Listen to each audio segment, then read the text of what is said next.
Sade stood by the window of her one-room apartment in Lekki Phase 1, sipping from a chipped mug of Lipton tea.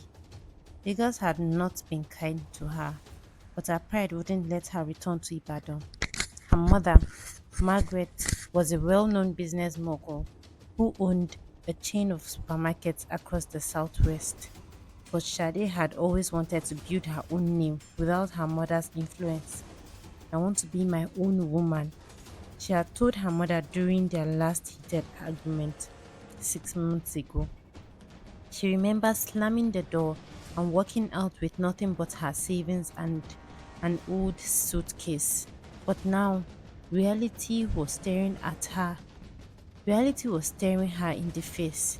Rent was due, and her side hustle as an online fashion vendor wasn't booming like the influencers had made it look.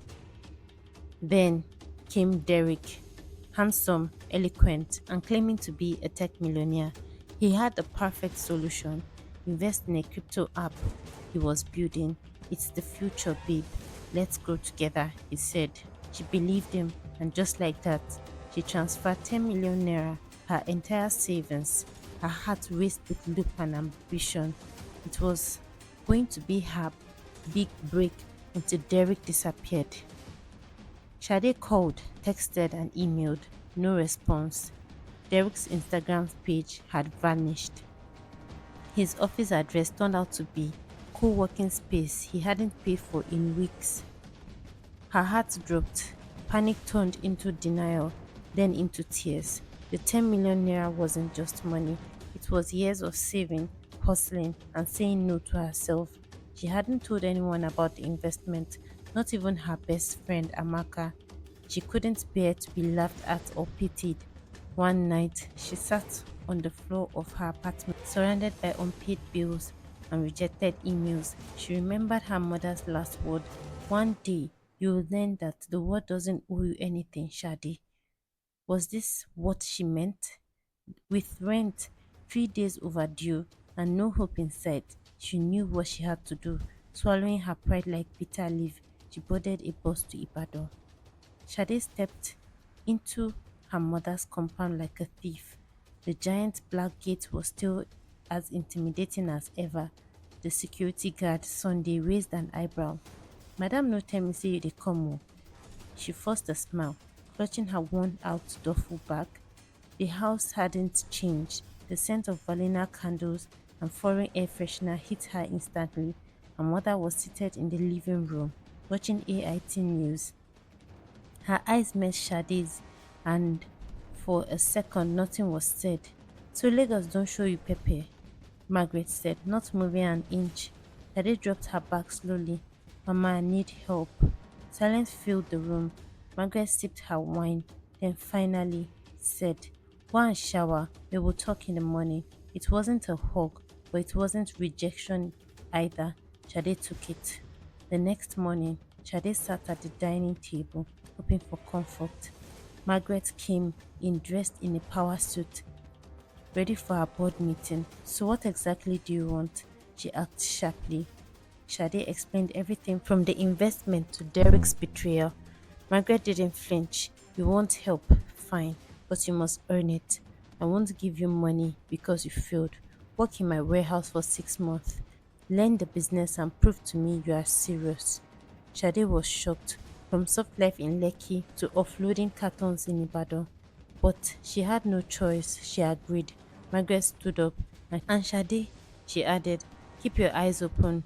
There's more you need to learn about this family, about yourself." The warehouse was hot, noisy, and filled with strange faces. Sade quickly became the topic of gossip among the workers. "Now the madam pikin be that. Why she dey carry carton like us?" She ignored them and walked. Days turned into weeks.